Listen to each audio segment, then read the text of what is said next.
Doing the spinning side kick. Very similar to doing the side kick, but you're adding a spin to it. So if you stumbled upon this video, you're maybe trying to get a bit more fancy with your body movement, and that's okay.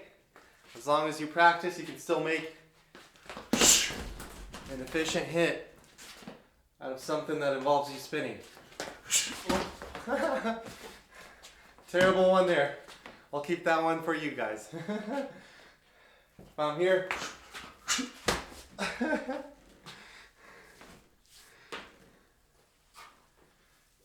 Oh. Honestly, with that one, I did injure myself.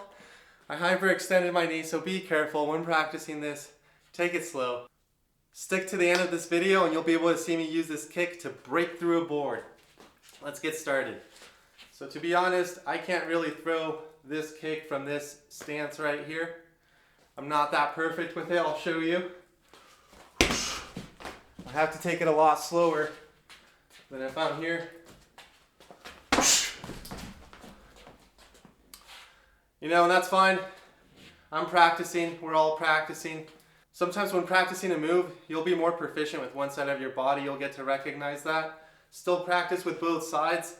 Sometimes when you practice with your weaker side, you'll realize that your dominant side is doing some things wrong, all right? That you're using more technique with your weaker side because you have to compensate for being weaker or being less confident, so you're using more technique sometimes without realizing it. So practice with both, you'll be able to learn a lot. You want to get in your fighter stance, and this is one of those moments again when you're going to narrow your stance just for a split second. You want to be quick with it so the other person doesn't take advantage of it. So I'm going to narrow my stance and open my hips this way now. I've opened up my hips, turned around. I'm here as if I'm throwing an elbow, a back elbow. I'm opening up those hips. I'm here opening up my hips to extend out. Fighter stance. Open up my hips. I'm going to narrow my stance.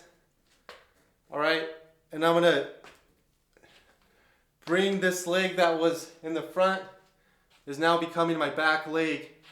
And this one with the momentum, I'm going to swing it up. Keep it flat like a tabletop. Keep that flat and extend out with your heel. Make sure you're breathing with each hit.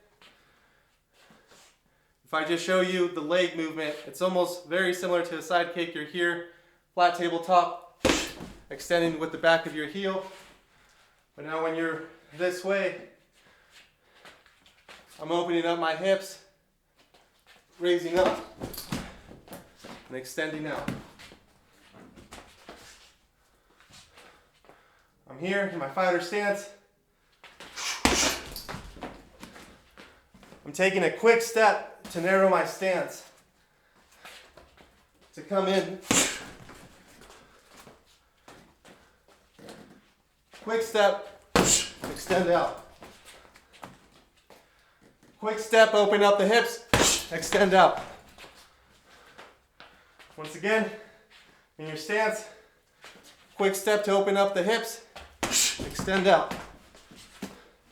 Do it all in one motion. We're here. All right, you might miss your opponent a little bit. That's fine. Gather your balance, not like my other kicks before. What do you say we make a deal?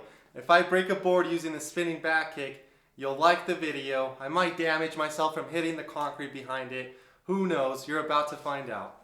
As you can see, I was practicing already. I did break one of these bigger fence boards. Let me show you how thick it is. It's about 3/4 of an inch, not too thick. Here it goes with attempt number 1. I'll be using the top half of a fence board that I earlier already broke, practicing the spinning back kick. All right, and I'll be striking as if I was hitting the leg of an opponent. I'll be striking right here, the lower half of the body. Here it goes.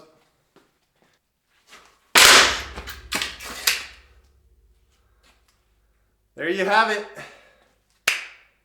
You must give me a like now. Just kidding, if you don't want to, that's fine. But I did break a board. It's not too hard to break that board, to be honest with you all. there you have it. You learn how to do the spinning back kick. It's now an extra tool to your arsenal.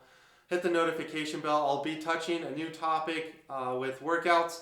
I'll be doing more videos on that, relating them to fighting, relating them to striking, and I'll be doing more content also on groundwork. Stay tuned for that. I'll be showing you how to mount a bag, how to mount an opponent, and how to strike from there.